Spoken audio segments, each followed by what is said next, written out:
नवरात्रि पर्व की धूम है, सभी और नवरात्रि के भक्ति भावों से पूरे क्षेत्र भक्ति में हो गया है। तो वहीं लालपुर थाना क्षेत्र में एक ऐसा चमत्कारिक तालाब है जहां पूरे क्षेत्र सहित दूर दराज लोगों के लिए आस्था का केंद्र बना हुआ है। बता दें कि मुंगेली लोरमी बीच मेन रोड ग्राम पंचायत पेंडी तालाब के पास एक ऐसा अमृत कुंड तालाब है जिसमें स्नान करने से सारे कष्ट एवं बीमारी दूर होने की चर्चा से दूर दराज से हजारों की संख्या में कष्ट पीड़ित लोग स्नान करने पहुंच रहे हैं। तो वहीं इस चमत्कार को देखने के लिए नेता सहित श्रद्धालुओं का तांता लगा हुआ है।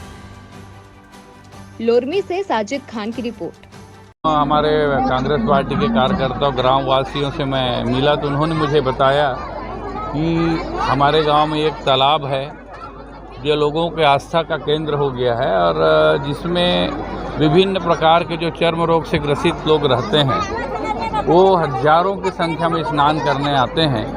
इनकी मान्यता है कि इनका कहना है कि उस तालाब से नहाने से गंभीर चर्म रोग धीरे धीरे करके ठीक हो जाता है। मुझे पता चला, मुझे जिज्ञासा हुई कि मैं भी जाके वहाँ देखूं कि वास्तविक में है क्या।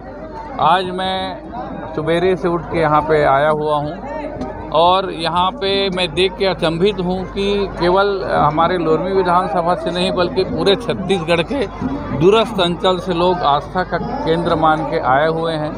विभिन्न बीमारियों से ग्रसित लोग यहाँ पे तालाब में स्नान कर रहे हैं। इनका कहना है कि ये जो भीड़ है, ये जो तांता है, सुबह 3 बजे से शुरू हो जाता है। आज भी काफ़ी हजारों की संख्या में लोग आए हुए हैं और अपने आस्था के अनुरूप इस तालाब के अनुरूप, और लोगों को मानना है कि बाबा अमरदास अपने जीवन काल में इस तालाब से गुजरे थे। इस तालाब में